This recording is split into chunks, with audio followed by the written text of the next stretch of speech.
les vieilles chansons, les vieilles chansons qui tournent en rond. Les vieilles chansons, les vieilles chansons qui tournent en rond.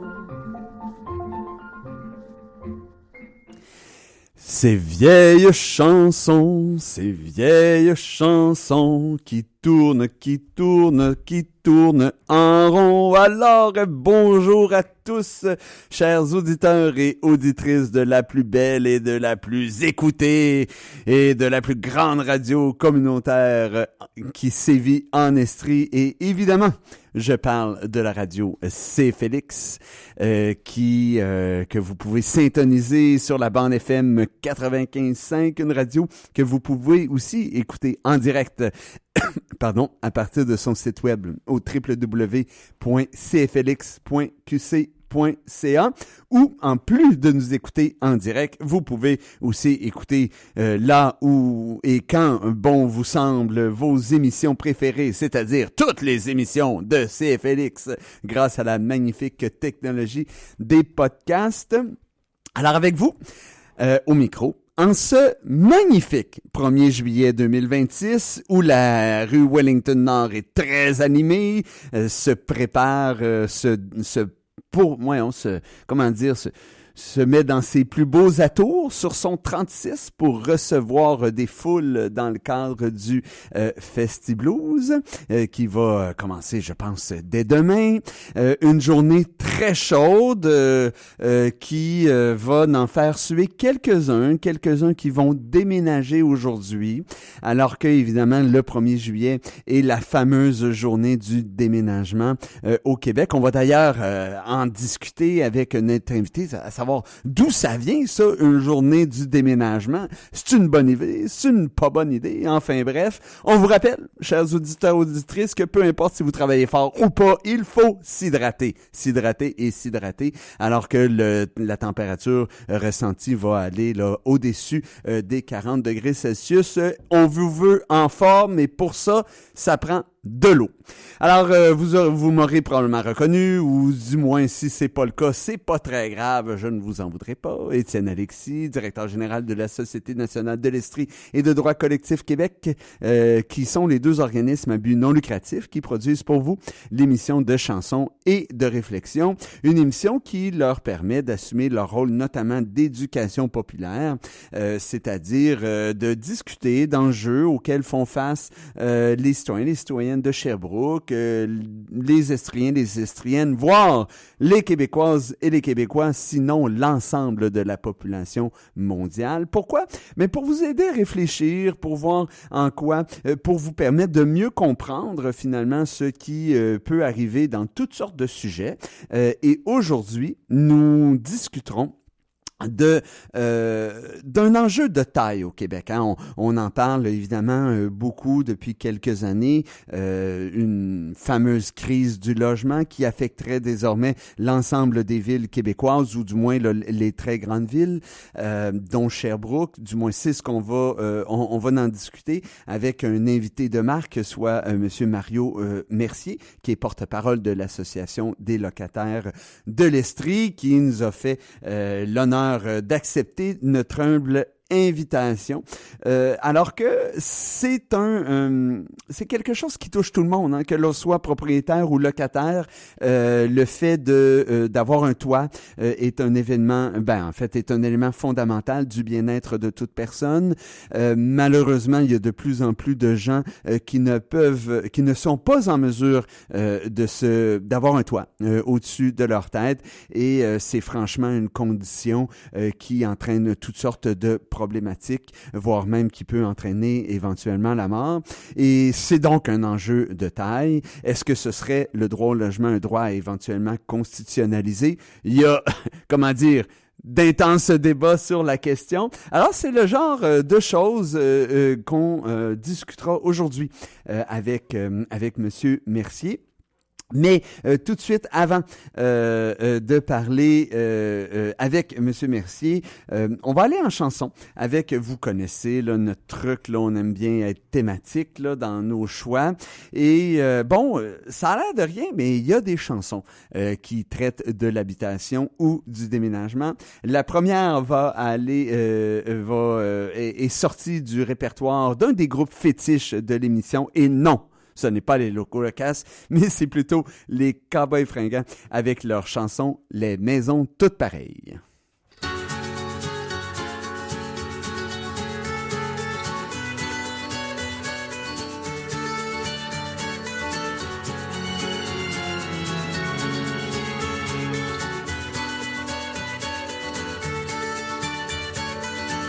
J'ai mon 5000 pieds carrés, la grosse piole dans un quartier, flat comme le fond d'une bouteille, où les maisons sont toutes pareilles. Les symptômes prémensuels d'une faillite trop personnelle, un set d'outdooring dans le salon, la pancarte avance sur le gazon. J'ai une ex-femme qui m'en veut, les enfants une semaine sur deux, puis un psy vraiment trop classe qui m'écoute, me plaindre pour 100 piastres, sûr que je ferai broyer personne, avec le spleen des pays riches, dans une ère qui distorsionne, c'est tout le monde qui a le bonheur qui criche. Mais dès que le jour s'éveille, sur les maisons toutes pareilles, la vie qui reprend son cours, oublie le compte à rebours. Wow. Et comme des milliards d'humains, je me ferai croire que tout va bien, tant que se lèvera le soleil, sur les maisons toutes pareilles. Wow.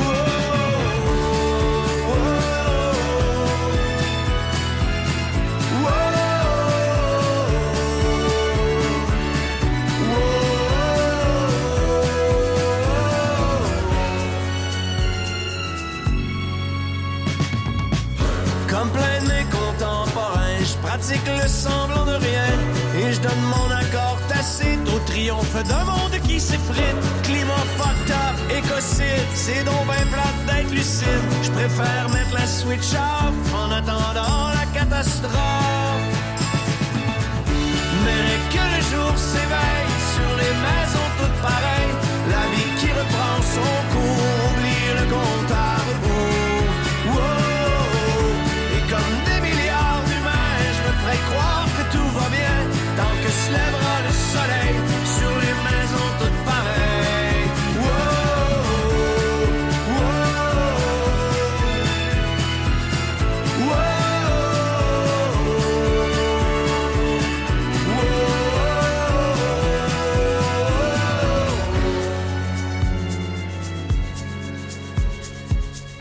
Quand la nuit borde le soleil, dans les maisons toutes pareilles, pis que je suis tout seul dans mon froc, face à face avec mon époque. Je l'entends le glas qui sonne, et c'est pas vrai que je m'en contrefiche. Dans une ère qui distorsionne, c'est tout le monde qui a le bonheur qui criche.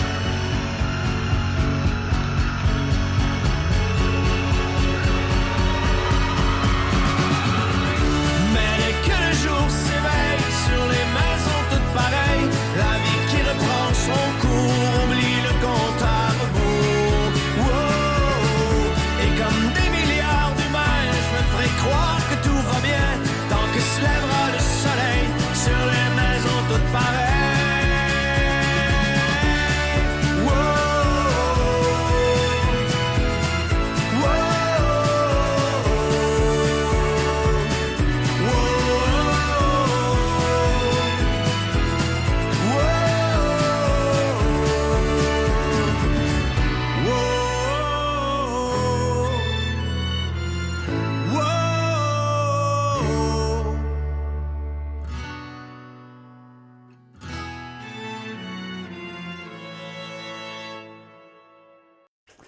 Alors, le jour du déménagement au Québec, où la plupart des baux de logements locatifs se terminent au 30 juin, ce qui signifie que de nombreux locataires déménagent le 1er juillet, de moins en moins, mais quand même.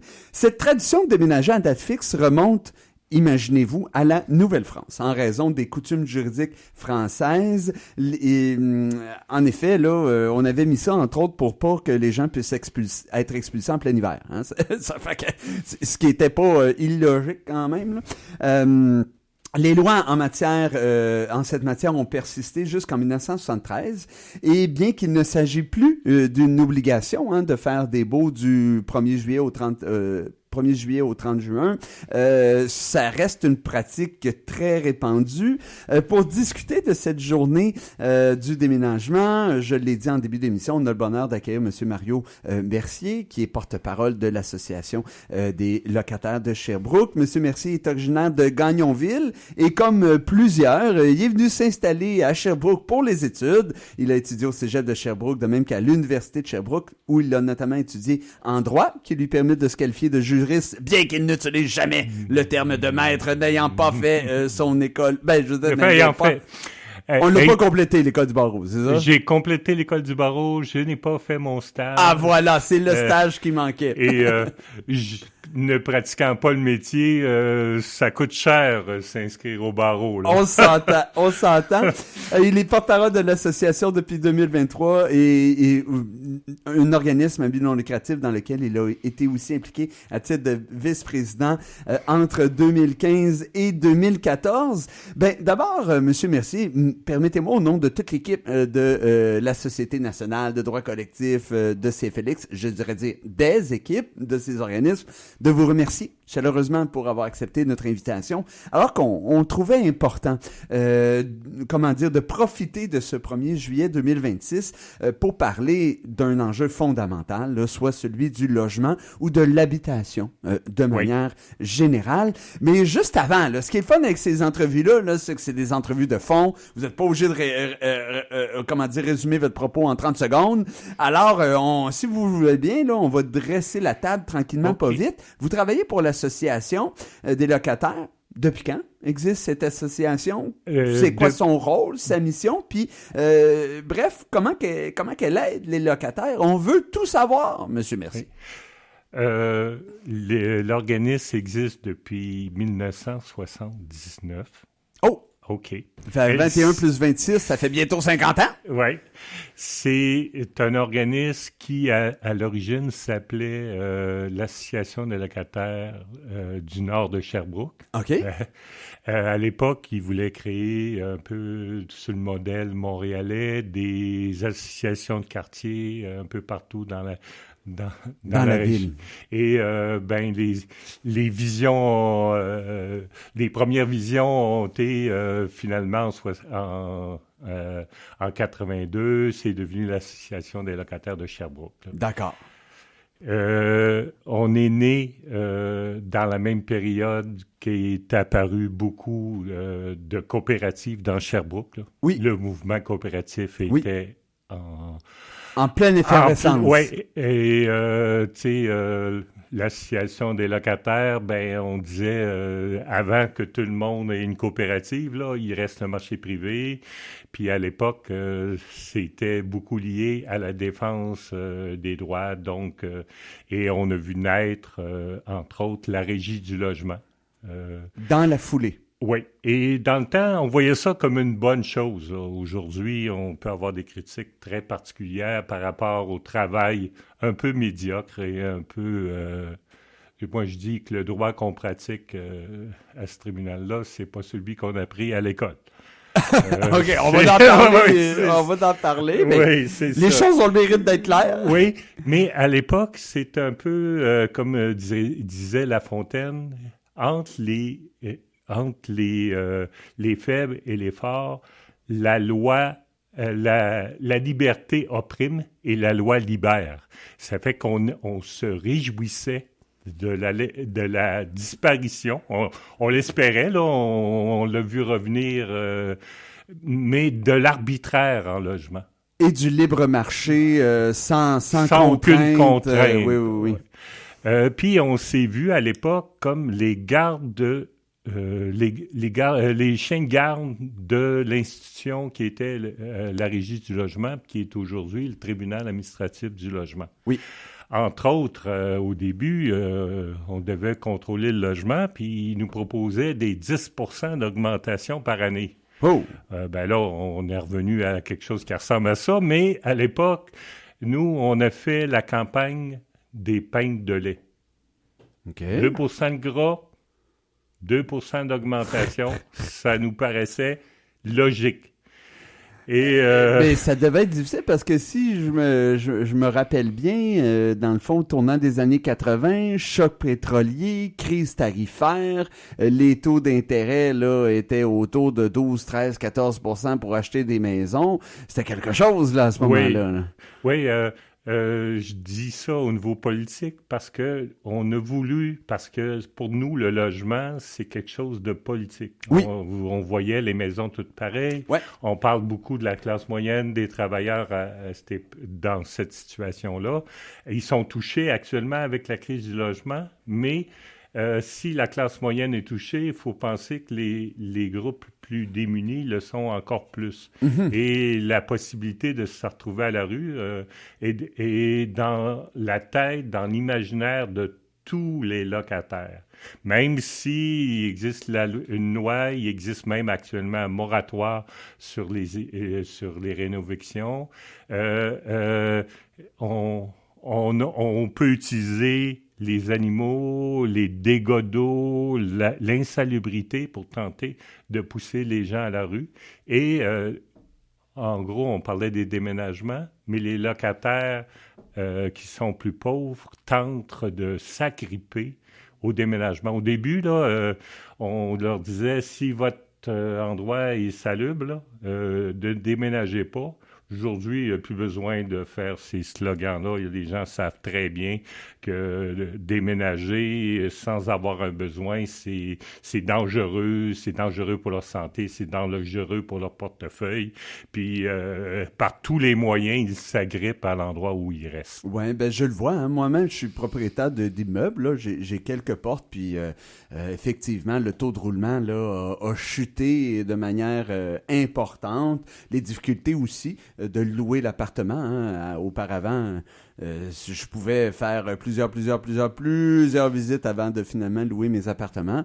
Aujourd'hui, 1, 2, 3 visites, puis c'est réglé. Il faut dire que j'ai eu le bonheur d'acheter mes appartements avant la crise pandémique, donc j'ai pas à imposer des loyers incroyables là, aux locataires.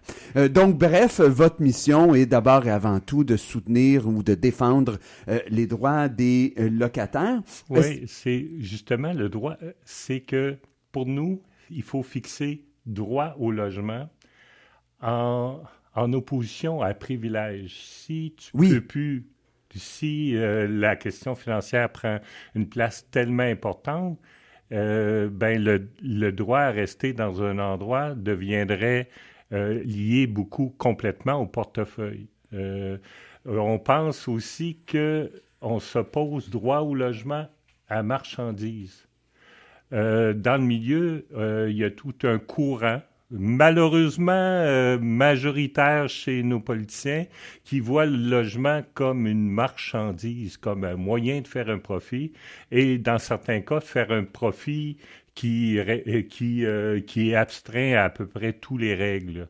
Ça fait que c'est donc pour nous, c'était une chose importante et dans l'histoire, il existait à Sherbrooke, on était membre fondateur du RECLAC, l'Association des locataires, et il y avait un groupe qui était membre fondateur du FRAPRU. Donc, à Sherbrooke, on était le chose. Quand l'accent mis la clé dans la porte, nous, on a repris le flambeau du logement social et plus dernièrement, de la socialisation du logement.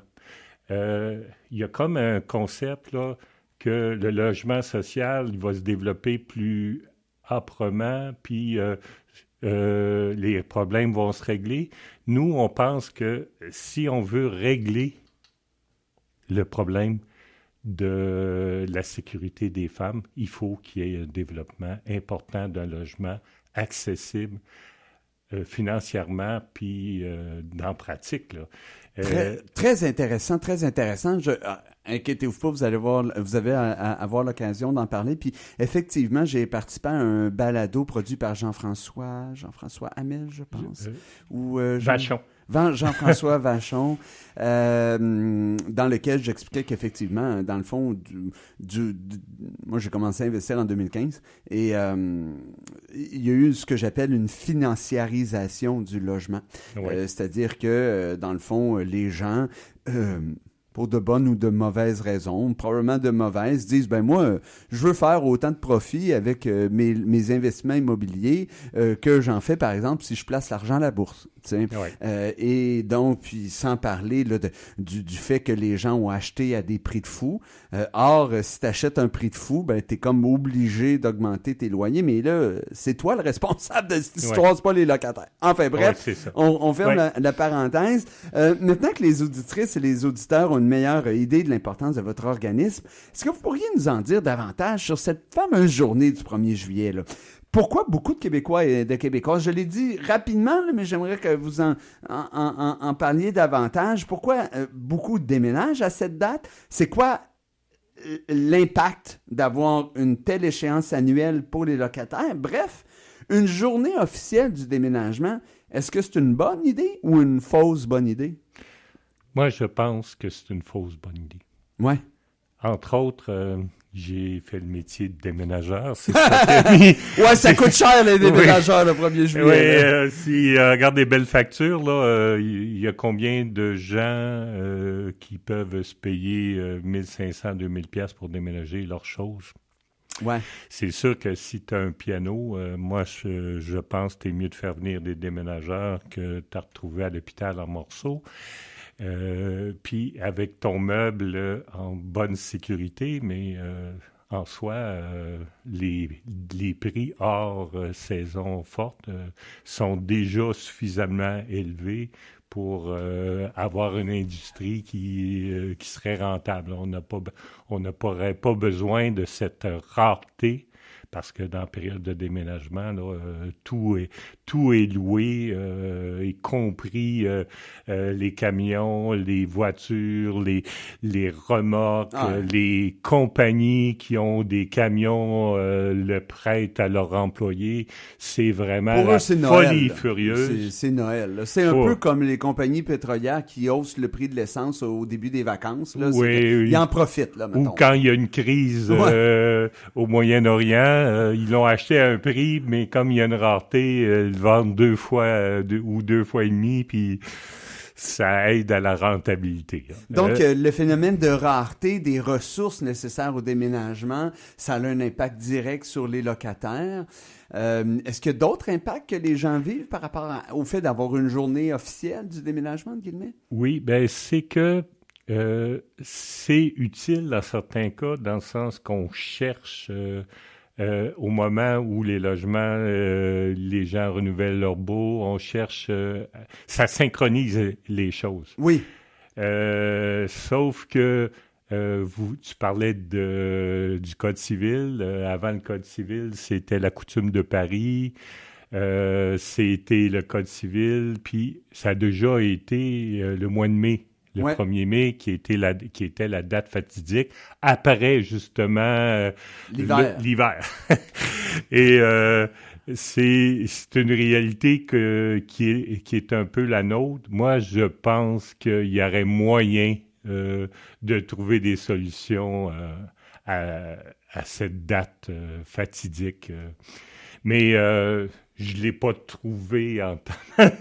Je pense pas que c'est une bonne chose, mais changer la façon de faire, c'est des fois très difficile. On rentre dans un paradigme, on dit c'est tellement ça que ça peut pas être autre chose. Mais moi, je pense que ça devrait être autre chose.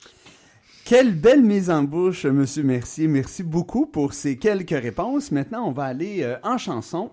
Avec une chanson de La Bolduc. Et on l'a fini par la trouver, Monsieur Mercier. Et le titre de la chanson, c'est Le Propriétaire. Alors, on se retrouve tout de suite à la conclusion de cette pause publicitaire, de cette pause musicale.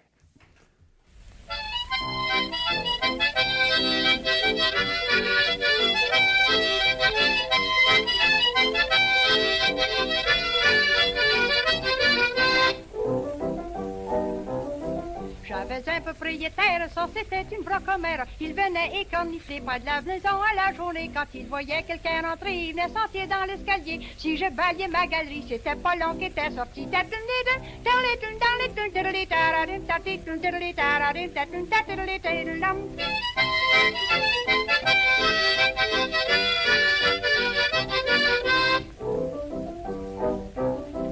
Quand mon mari fend du bois, il nous crie d'arrêter ça. Si ma fille joue du piano, il se m'a cogné sur le tuyau. Quand je pratique mes chansons et que je joue du violon, il me crie d'attendre le soir avec le chat fermé concert. Tentez une dans les tignons, tentez une dans les tignons, tentez une dans les tignons, tentez une dans les deux l'homme.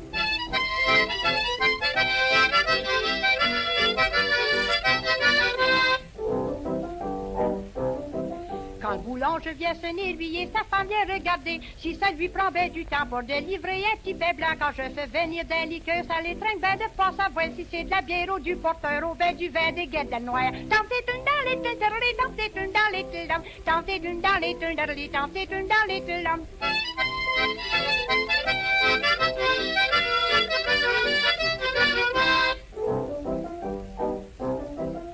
Chaud pas de ses affaires, ce qu'on peut manger ou bien boire. Il n'y a qu'à voir ce qu'on envoie par les tuyaux des cabinets. Mon propriétaire est bien curieux, il y a un trou, il se met les yeux. À part de ça, il y a le nez si fin qui sait toujours quand je prends mon bain. Tentez une dans les tentez une dans les tentez une dans les tentez une dans les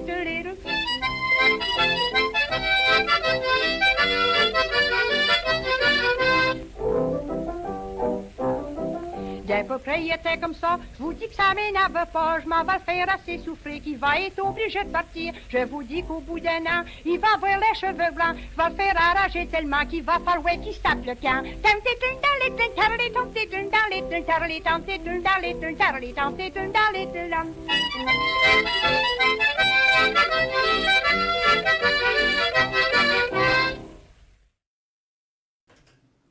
Alors, c'était la Bolduc et la chanson Le Propriétaire qui image encore un concept toujours en vogue en ce 21e siècle, celui des classes sociales.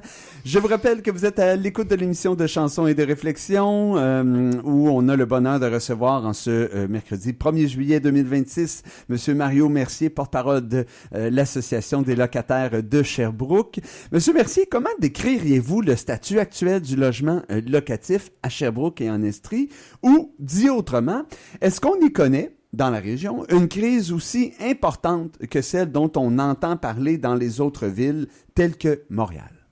Oui. Je pense qu'on a rattrapé Montréal. Oh! Et d'autres villes sont sur le point d'attraper. On voit l'itinérance, entre autres, à Quaticook, à Richemont. J'ai vu le bord de la 143 à Valcourt. Puis Granby, c'est un cataclysme. Là. C'est pire encore que Sherbrooke. Puis ça s'est détérioré très rapidement. Je pense qu'il faut regarder la chose en deux temps. Le gouvernement a considéré que la crise du logement, c'était une crise de pénurie de logement. Mm-hmm. Et, alors qu'on sait qu'aujourd'hui, qu'il y a 100 000 logements non occupés au Québec. Oui, il y a 100 000 logements non occupés. En 3 ans, l'itinérance au Québec a doublé. Sherbrooke, par exemple, avait un taux de vacances autour de... C'était 0,9, 1,3, puis on est rendu à 2,7, presque à l'équilibre. Donc, pour vous, l'équilibre, c'est un taux de vacances d'environ combien? 3 3 ou à peu près le nombre de gens. Ça fait que, théoriquement, si on regarde, pour une partie, il fallait que les gens se logent. Donc, le gouvernement a réglé, je pense, une partie des problèmes pour ceux qui avaient beaucoup d'argent et que le signal économique n'était pas important dans le fait, peu importe le prix, je vais habiter quelque part. Mon revenu pour les classes les plus élevées a beaucoup augmenté. Ça fait que si je suis je suis parent avec M. Legault, ces gens, les personnes qu'il côtoie, les gens qu'il visite. La question du logement, c'est réglé. Mais si on regarde les couches les plus pauvres, c'est devenu l'enfer. Et donc, la situation est devenue catastrophique. Et je pense que tellement que c'est devenu une question politique, c'est devenu, je pense, une question de classe. Pour les gens les plus pauvres, la crise du logement, c'est une catastrophe. Pour les gens les plus riches, c'est une situation... Une opportunité. C'est une opportunité puis une situation qui est réglée pour eux. Ouais. Donc, autrement dit, puis on va conclure sur ça juste avant d'aller en pause publicitaire, on comprend qu'il y a, oui, une crise du logement, mais qu'il ne faut pas y voir derrière ces mots une crise liée à une pénurie de logements, mais plutôt une crise à la capacité des gens de se payer les loyers qui sont disponibles. Oui, exactement. Très intéressant. Vous le savez, même si on est une radio communautaire, on a quand même quelques petits publicitaires. On va prendre une pause de 90 secondes. Tout ce que vous avez besoin pour aller vous chercher un verre d'eau afin de vous hydrater. Faites un peu là, comme ils font en Coupe du Monde. Là. Ils coupent maintenant les demi avec des pauses hydro-publicitaires qu'ils appellent. Là. Ben, faites ça. Une pause hydro-publicitaire pour aller vous chercher un verre d'eau en cette journée très, très chaude. Et on vous revient tout de suite après cette courte pause. Il est midi. 31 minutes. T'as reçu des fleurs. Des fleurs? Ben oui, regarde, il y a un petit mot aussi. Félicitations, Monsieur Pépin. On apprécie ce que vous faites. Merci de planter vos arbres loin des fils électriques. Votre cour est très belle. Bravo. Coudonc, ça vient de qui? C'est signé Hydro-Québec. Planter ces arbres loin des fils électriques pour éviter des pannes, ça mérite des fleurs. Ici Elisabeth Brière, députée fédérale de Sherbrooke. C'est la fête du Canada. C'est un moment de célébration pour fêter notre pays, sa grandeur, ses paysages et sa culture. À tous les Canadiennes et les Canadiens, profitez de cette journée pour vous rassembler, lancer la saison des barbecues entre amis et participer aux festivités du Parc Jacques-Cartier à Sherbrooke. Bonne fête du Canada à toutes et tous. L'Auto-Québec présente la Fête du Lac des Nations Promutuelle Assurance. Du 14 au 19 juillet, voyez plus de 50 spectacles, dont Marie-Mé, Alicia Moffett, Claudia Bouvette, Freds et Émile Bilodeau. C'est un rendez-vous au Parc Jacques-Cartier de Sherbrooke. Billets au fêtesdulacdesnations.com. En collaboration avec Bell, SAQ, Bud Light, Audi Sherbrooke, Desjardins, la Ville de Sherbrooke et le gouvernement du Canada.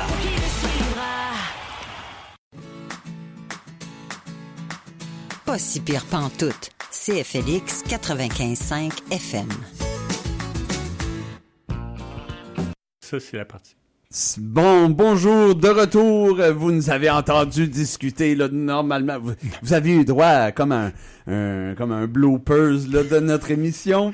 Alors, je vous rappelle que vous êtes à l'écoute de l'émission de chansons et de réflexions, durant laquelle nous discutons d'habitation, de logement avec Monsieur Mario Mercier, porte-parole de l'association.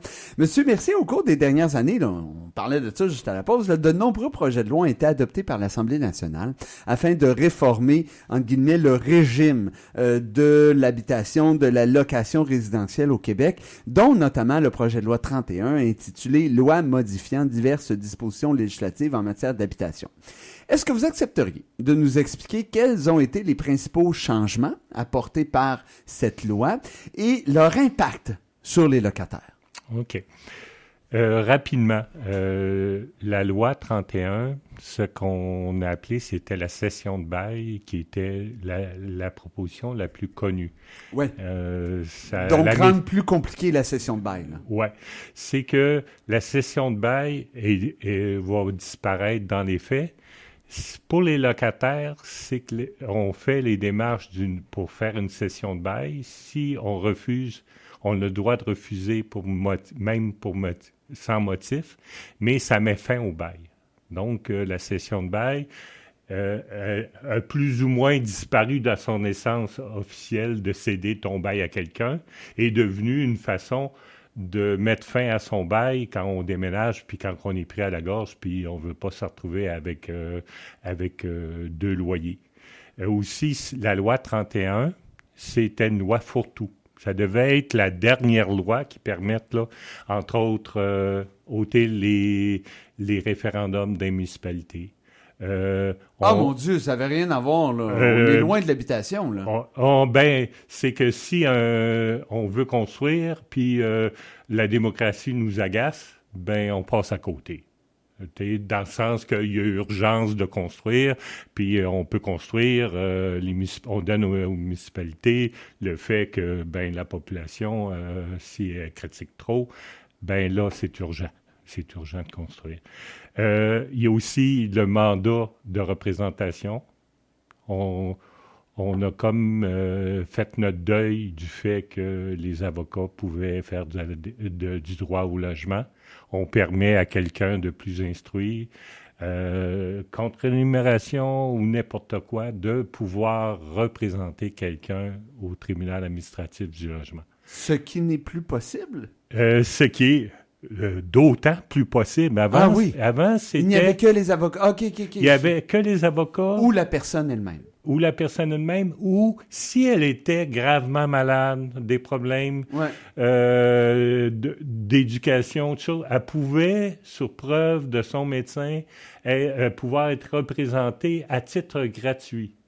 C'est que maintenant, avec le mandat de représentation, c'est n'importe qui n'a pas été démis pour inconduite, entre autres par le barreau, et peut représenter quelqu'un à titre gratuit ou non.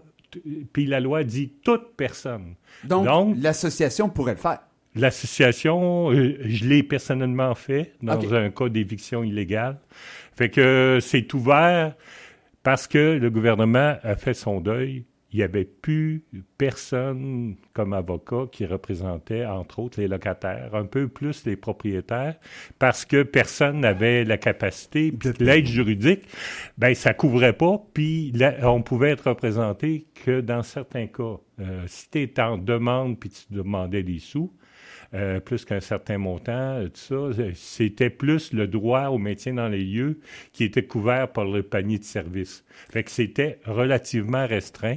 Et le gouvernement en a fait son deuil, qui représente, selon moi, une constatation que rien ne va au niveau de la représentation et le droit des locataires, y compris des propriétaires, parce que les délais sont immenses à se défendre. Donc, dans ce projet de loi-là, il n'y avait pas que du mauvais pour les locataires. Là, la cession de bail, c'était l'a rendu plus compliqué, voire l'a éliminé, comme vous dites, ce qui complique la vie des locataires éventuels, mais il y a eu des gains. Il y a eu des gains. Je pense qu'en général, il y a eu des gains parce que dans la pratique, là, je pense que c'était très compliqué, la cession de bail. Et les propriétaires disaient, ça a permis de comprendre l'idéologie de la CAQ en logement. Si vous voulez décider qui est locataire, devenez promoteur immobilier. C'était la réponse de la ministre à l'époque, qui montre un certain mépris. C'est ça que les gens ont retenu. Mais il n'y avait pas que du bien, mais ça devait régler le problème. La loi 31 devait mettre le couvercle sur tous les problèmes et est arrivée la loi 61. Oui, c'est ça. C'est-à-dire que finalement, on s'est aperçu qu'on n'avait pas réglé tous les problèmes et un autre projet de loi est arrivé qui, lui, visait l'élargissement de la fameuse loi Françoise David, adoptée à l'unanimité en 2016, qui a été finalement renforcée en 2024 là, par la loi limitant le droit d'éviction des locataires et renforçant la protection des locataires aînés. Est-ce que, bien que cette loi n'est en vigueur que depuis 2 ans, M. Mercier, est-ce que votre association a déjà été en mesure de percevoir certains effets générés par celle-ci? Nous, contrairement peut-être à Québec solidaire, on pense pas qu'on doit caractériser les locataires. C'est aussi grave pour un étudiant ou une famille qui soit jeune, un jeune couple, de se faire mettre à la rue que pour une personne âgée. Je ne vous contredirai pas là-dessus. Les personnes âgées, par contre, vivent une problématique qui leur est propre. Ils restent depuis longtemps au même endroit, puis quand ils se font déraciner, c'est peut-être même leur vie, au moins morale, puis peut-être même physique, pour être mis en danger. Absolument. On dit qu'il ne faut jamais déraciner un vieil arbre. Hein, fait que Mais je trouve personnellement que c'était beaucoup très politique. Bon, les personnes âgées, c'est la bonne presse. qu'on s'occupe particulièrement d'eux. J'ai rien contre ça. Il faut que le logement, on s'occupe de tout le monde. Ouais. Ouais, et puis, tout le monde, ça veut dire aussi les personnes âgées. Oui, on s'entende, là. Puis, on est inclusif, là. Je suis pas un partisan de l'agisme parce que, à l'âge où je suis rendu, je me... Bon, cela étant, c'est que ça a une application relativement... On a doublé à peu près le bassin de gens qui étaient couverts par cette protection-là. OK. Fait qu'on peut pas... On peut pas s'en plaindre. On peut pas s'en plaindre. Sauf que je pense que la partie la plus importante de cette loi-là, c'est plus le moratoire sur les rénovations, le moratoire sur les changements d'affectation. Oui. La loi dit, malgré l'article 1959, dorénavant, du 6 juin jusqu'au 6 juin l'année prochaine, il est interdit de mettre un locataire dehors pour faire des changements, agrandir, rapetisser. C'est un moratoire qui est encore en vigueur, M. Mercier? Oui, qui est en vigueur jusqu'à l'année prochaine. Et ça va être un débat. Nous, on va parler brièvement tantôt de la campagne électorale. On fait tellement pas confiance aux politiciens qu'on pense qu'aussitôt qu'ils vont être élus, peu importe qui est élu, on va avoir une bataille pour... une bataille à mener. Une bataille à mener. C'est pas vrai que la situation s'est améliorée parce que les gens, dans les logements qui sont abordables, véritablement accessibles financièrement, il y a un taux de vacances de 0. C'est ça, il n'y en a pas. Ça fait que qu'on sous prétexte d'une lubie gouvernementale, comme de quoi on atteindrait le point d'équilibre, on trouverait complètement illogique qu'on ôte le moratoire puis qu'on le prolonge pas. Je suis bien d'accord avec vous. Ce sera une autre bataille à mener à compter du... pas mal après le 5 octobre prochain. À la veille des fêtes. Oui, exactement. Si vous le voulez bien, Monsieur Mercier, on va laisser les méninges de nos auditeurs et de nos auditrices se reposer un peu grâce à une chanson de Pauline Julien. Elle aussi, elle est très thématique, très intéressante et intitulée « Déménager ou rester là ».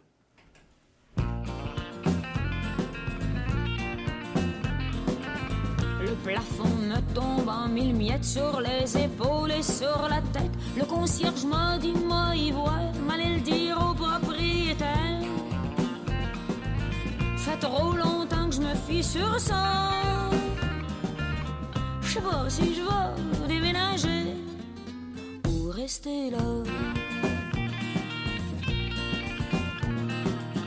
La poignée de porte nous reste d'un main à 2h30 du matin. Faut faire attention quand on sort si on veut pas rester dehors. C'est plein de petites affaires comme ça.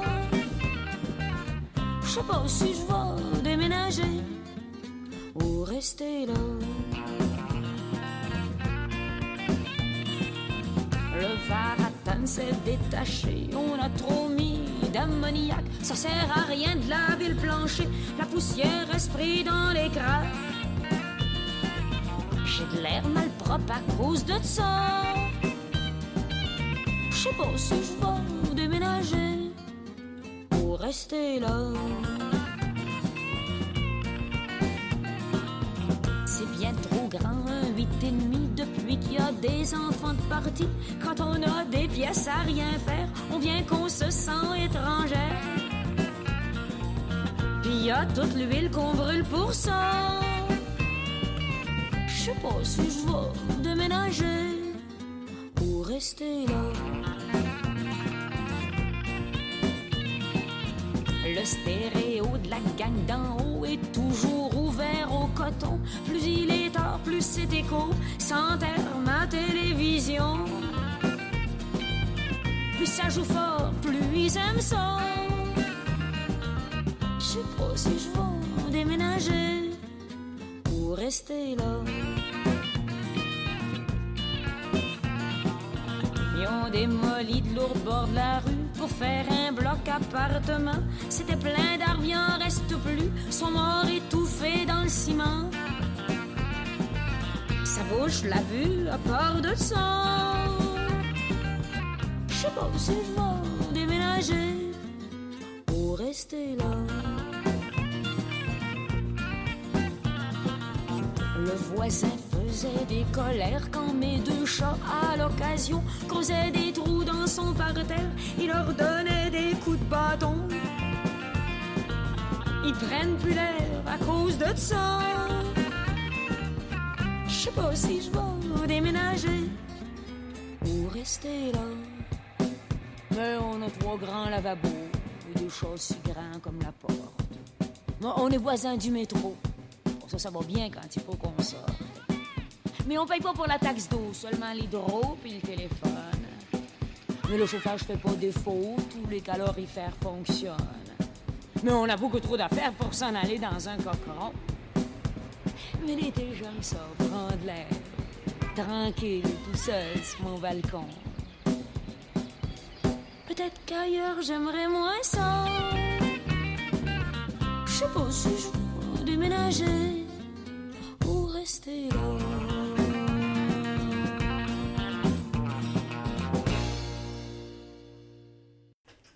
Déménager ou rester là, je pense que ce n'est plus vraiment la question qui se pose, mais plutôt, comment je peux faire pour rester chez nous, parce que si je suis obligé de déménager, ce sera pas facile. On parlait des coûts liés au déménagement, mais c'est surtout aussi souvent, lorsqu'on a un appartement depuis très longtemps, là, le marché a évolué, souvent à la hausse, beaucoup plus que les hausses de loyer qui ont pu être imposées au cours de ces années, si bien que lorsqu'on est obligé de déménager, on est obligé de diminuer la qualité du logement dans lequel on vit pour le même prix, alors que c'est souvent une réalité très malheureuse. Selon vous, M. Mercier, porte-parole de la Société d'habitation des locataires... Pardon, pas de la société. L'Association des locataires de Sherbrooke. Ça, c'est d'un de nos soutiens financiers. La SHQ. C'est bon. Désolé, là, je me suis... mon cerveau, j'ai une bulle au cerveau. Est-ce que, dans le fond, selon vous, et alors qu'on parlait des lois, auparavant la loi 31, la loi 61, qui ont été présentées notamment afin de répondre à la crise du logement actuel, mais est-ce que ces réformes d'habitation, selon vous, ont eu un effet positif sur la crise, qui est moins une crise, de disponibilité de logement, mais plutôt une crise du revenu que ça prend pour se payer les logements? Puis, de manière générale, que pensez-vous des mesures existantes ou non existantes, prises ou non prises, présentement par les gouvernements pour contrer ou pour, lutter contre la crise du logement?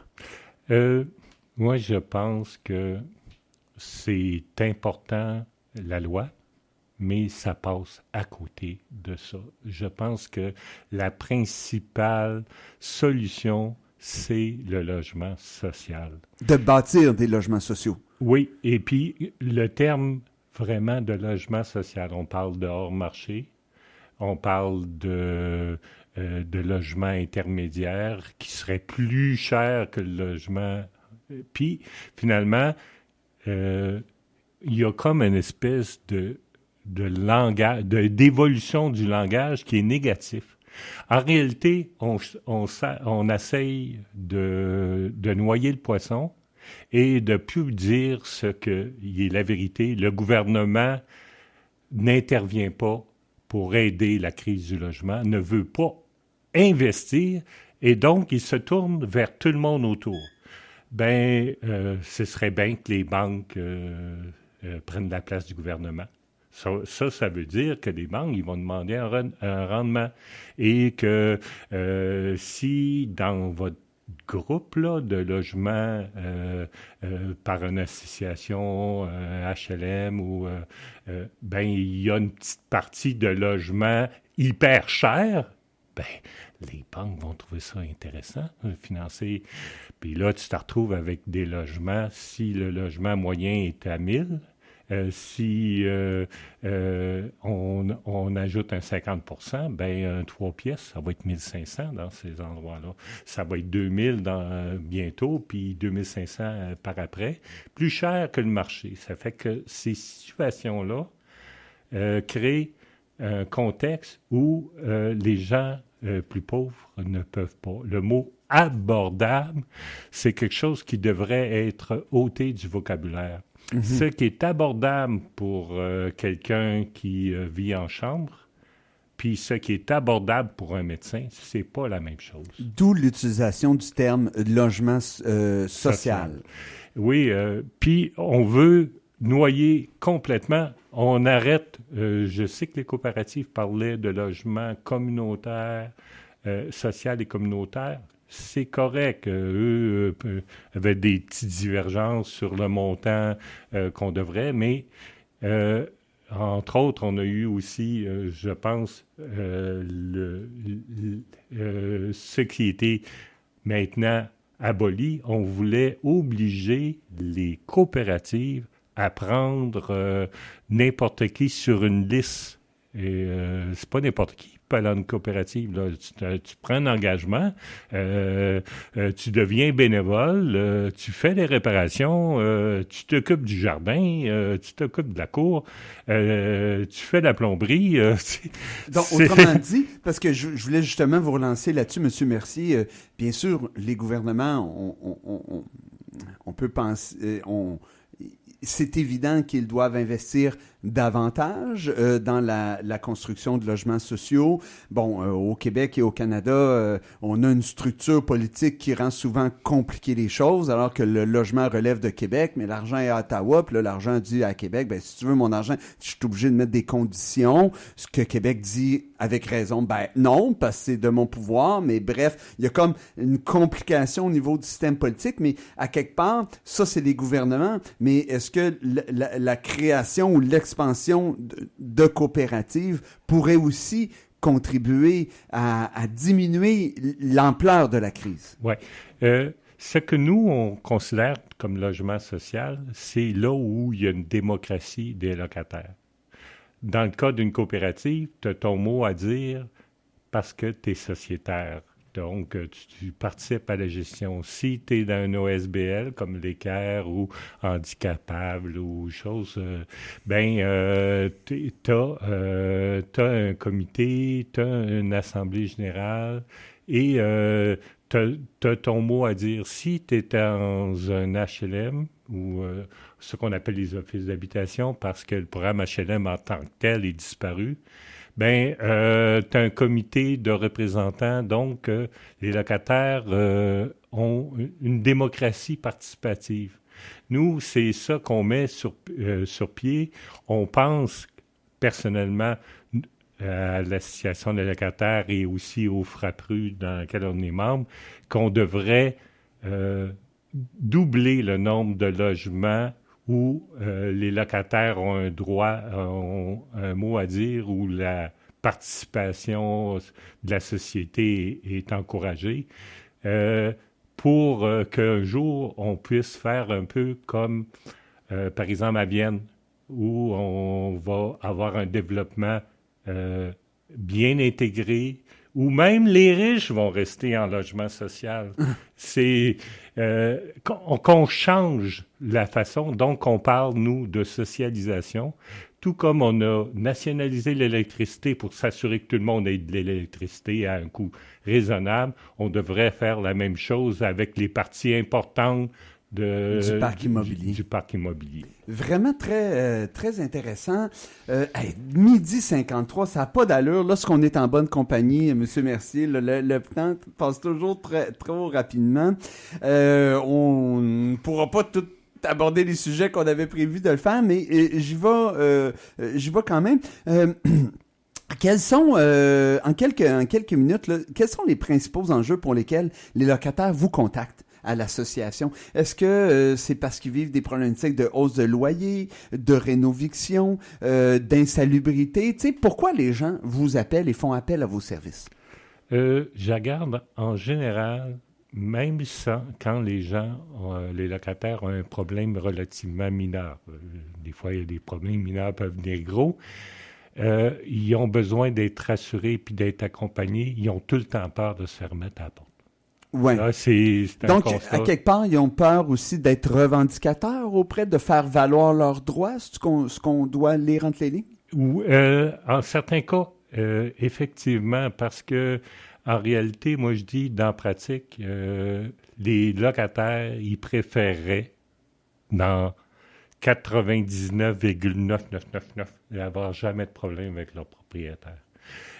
Ça fait que faire une démarche de contestation, c'est pour eux très difficile, surtout quand on est plus âgé. Là. On parlait de la situation particulière des personnes âgées, qu'on reste là depuis longtemps, qu'on a une relation harmonieuse. On aimerait tout d'un coup, la maison est vendue. Puis tout peut devenir un prétexte à l'expulsion. Les animaux. Ouais. Beaucoup de contacts. L'insalubrité. On peut faire par exprès pour ne pas réparer quelque chose, un logement, puis les gens veulent rester, même dans des conditions incroyables. Mais, donc, il y a des moyens détournés, puis il y a aussi le harcèlement. Il y a comme le fait d'être locataire, une relation... On devrait, l'endroit où on reste, où on élit domicile, ça devrait être le château fort. On appelle ça à l'école, le château fort, la dernière chose. Mais les gens ont l'impression de ne pas être chez eux. Mm-hmm. Quand le harcèlement est là, si le propriétaire peut rentrer n'importe quand, on en passera pour château fort, là. Le pont-levis n'est jamais levé. Mais le propriétaire ne peut pas rentrer n'importe quand normalement. Oui, c'est ça. C'est que, puis en réalité, souvent, même, ils n'ont pas si envie de rentrer, mais ça fait partie d'une façon d'établir un rapport de force, une relation de pouvoir. Et ça, c'est le principal problème. Puis peut-être juste en finissant, je disais aussi, on parlait tantôt de Ménacène, je regarderais aussi des résidences étudiantes qui ont été privatisées à l'Université de Sherbrooke. Donc, il y a un certain... Malgré qu'on devrait être positif, parler de développement, de logement social, le doubler, socialiser, on est en position défensive. Puis, il y a des propriétaires comme Ménacène qui sont appropriés, des administrateurs qui se sont appropriés les biens des locataires. Il y a plus d'endroits où on respecte les gens et il y a des universités comme Sherbrooke qui oublient sa responsabilité de fournir un logement à ces gens les plus pauvres. Là. J'ai été au congrès du Frappé, là, on a été dans les résidences de l'Université Laval, là. Ça, puis une cellule de prison, ça ressemble pas mal. C'est dur pour le dos, c'est pas grand. En tout cas, je pense que si les gens en sont rendus à aller rester là, c'est parce qu'ils ont besoin d'avoir un endroit où on ne paie pas trop cher puis qu'on peut étudier. Monsieur Mercier, merci beaucoup pour vos lumières. Malheureusement, j'avais comme un paquet d'autres questions. On n'aura pas l'occasion d'en discuter, mais heureusement, les auditeurs et les auditrices peuvent aussi entendre parler de logement à travers une émission hebdomadaire, si je ne m'abuse, sur les ondes de CFLX. Oui, tous les jeudis, c'est mon confrère... qui l'anime. Il m'invite quelquefois, là, mais... Votre confrère qui était aussi technicien à cette émission, Alain, me faisait le bonheur de me donner un coup de main, alors que moi, je suis né avant 1980, fait que la technologie... Et l'homme orchestre, la musique, l'interview... Ah non, il y a quelque chose. Alors, merci beaucoup d'avoir accepté de discuter de la journée du déménagement avec nous. C'est très apprécié. Oui. Et ça me fait plaisir. Je pense que c'est un débat qui a intérêt à toucher tout le monde, puis à intéresser tout le monde. Puis dans la campagne électorale qui s'en vient, les politiciens ont des questions, des réponses à nous fournir. Et on va s'assurer qu'il le fasse, M. Mercier. Ben, je vous remercie beaucoup. Et chers auditeurs, auditrices, je vais vous saluer pour l'été. Alors que c'était la dernière émission avant que votre animateur préféré, un mercredi sur 2, tombe en vacances. Alors, lors des plages horaires là, qui normalement auraient été couvertes par notre émission, on va vous rediffuser les meilleurs moments ou les meilleures émissions là, comment dire, depuis que nous sommes à la barre de cette édition, mine de rien, émission, mine de rien, ça remonte